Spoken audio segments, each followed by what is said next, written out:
Ashama arkafuunee daawwattoota hordoftoota keenya akkam nagaa keessanii nageenyi kokkan jaalala kabaja bakka jirtanitti isin haala qabu guyyaa har'aa oduu ajaa'ibaatiin qabadhee isiniif dhiyaadhee jira. Oduun ajaa'ibaan qabadhee isiniif dhiyaadhe ABO fi wayyaaneen waliigalee waraanaa taasisuudhaan yeroo ammaa kanatti Abiyyiin lafa balleessuuf guutumaan guututti kutatanii farramanii jiran kana kan gamaase ana osoo hin ta'in Reuters, BBC Afaan Oromoo, World Press fi miidiyaalee gurguddaa irratti jaalmarroo dirribsaa gaafiif deebii taasisee jira jechuudha. Egaan daawwattoota keenya odeeffannoo ajaa'ibaa kana isin biraan kan ga'u Arreedii Adamtuu fi namoonni chaanaalii keenya Faariyaa Taataa subscribe gochuun maatii keenya ta'a. Daawwattoota keenya odeeffannoon kun odeeffannoo ajaa'ibaati kan sirrifachiisu akkasuma kan dinqii ta'ee fi bakka waan hin yaadamin ture. Haa ta'utti erga ta'amee mootu nuti isin biraan ga'uun dirqama keenya jechuudha. Akkuma beekamutti yeroo ammaa kanatti mootummaa Itoophiyaadhaa waraana guddaa taasisaa jiru wayyaanee wajjin akkasumas mootuu humna ABO wajjin ta'uun ni beekama. Wayyaaneen yeroo hedduu humna gurguddaa qabaachuudhaan naannoo hedduu to'attee mootummaa hanga sadarkaa isaa dadhabsiisuu geesseerti. Garuu mootummaadhaaf oduun rifachiisaa kan ta'e guyyaa har'aa kan dhufe jechuudha.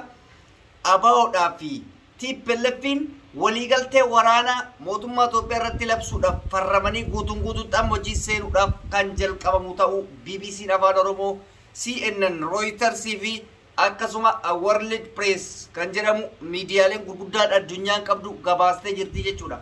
Kana jechuun maal jechuudha? Waraanni ABOtis waraanni TPLFis tokko ta'anii hidhannoo walii qabaatanii bilbila walittiin naannoo Oromiyaas ta'e naannoo Amaara biyyattii waliin to'atanii aangoo kan waliin qoodamuuf karoorfatame ta'uu guutuun guututti bira gahamee jira jechuudha. Mootummaan salphina guddaa keessa jira.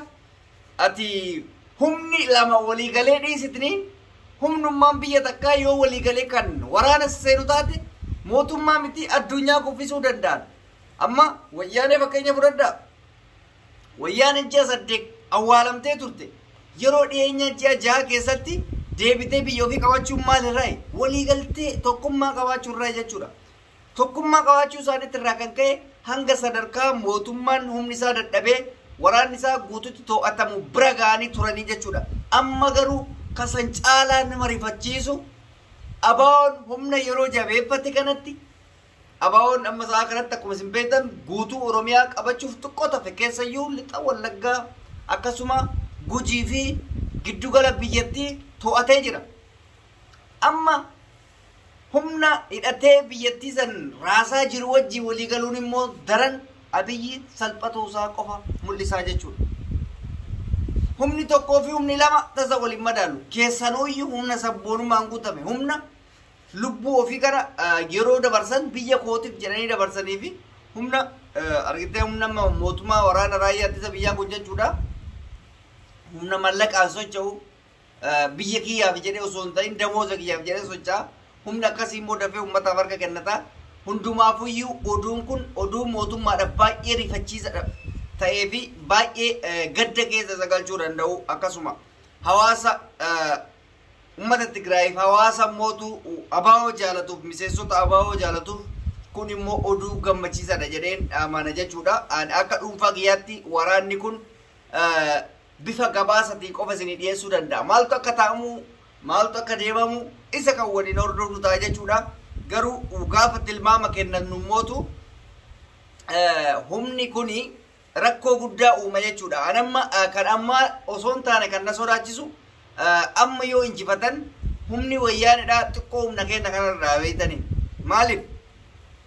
Tokkoffaan humna waliigaltee qabu qabanii lammaffaan immootu hidhannoo nu olitti qabanii ABO'n immootu humni inni qabu guddaan yaa'u saba isaatiif akkasumas immootu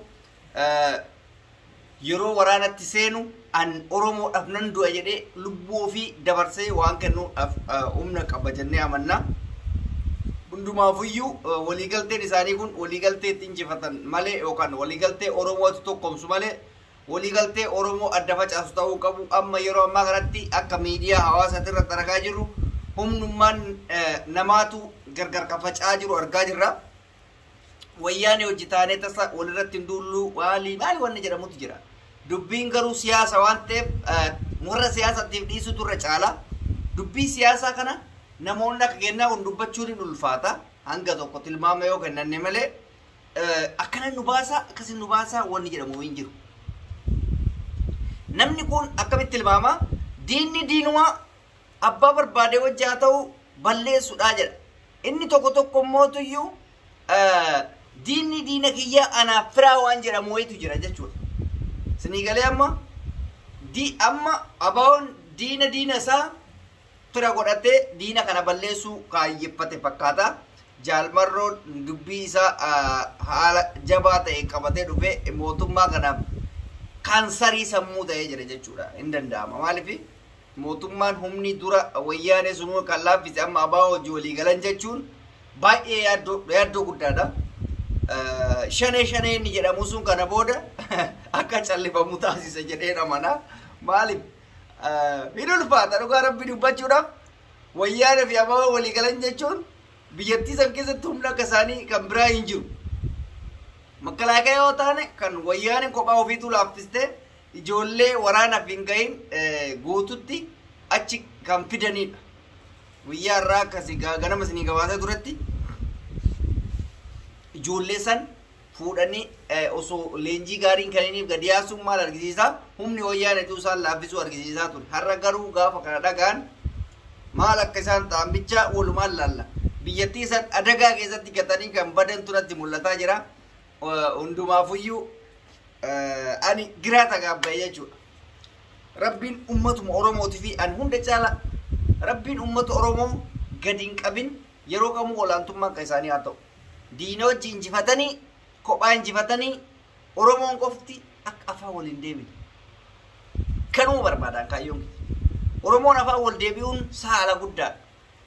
Sinii galee garuu yeroo tokko yoo laaltu mootummaan kunuyyuu ummata Oromoo kana cabsuudhaaf diina isaa wajji walii galee diina isaa keessattuu ummata kaabaa Amaaraa kana wajji walii galuu ummata Oromoo cabsuudhaaf yoo laaltu abaa'oon bineensa wajjillee walii galee qirnaman jedhu. Deebitee immoo yoo laaltu Oromoon kunillee Abiyyillee deebi'ee diina wajji walii galee nu nyaata. Kun immootu yoo diina wajji walii galee Oromoon wayi wal nyaatadha ka jedhu akka abaa'oon akka ummata Oromoo nyaanne amanamaadha. Kun abaa'oon tasa ummata Oromootti hin garagalu. Garuu ummanni immoo dogongoraan osoo hin hubatin hubannoo dhabuudhaan abaa'oon akkas nu godhe abaa'oon akkas nu godhe ka jedhu jira. Hundumaafuu waan akkasii yaadina. Abaa'oon badii ummata Oromootiif tasa iddoon kenna. Sinii galee ummata Oromoo tasallee bakkeetti nama gatee deemu miti. Nama ummata Oromootiif jedhee numaayyuu wareegama qaqqaalii kafalaa jiru. Kana hubachuu qabu.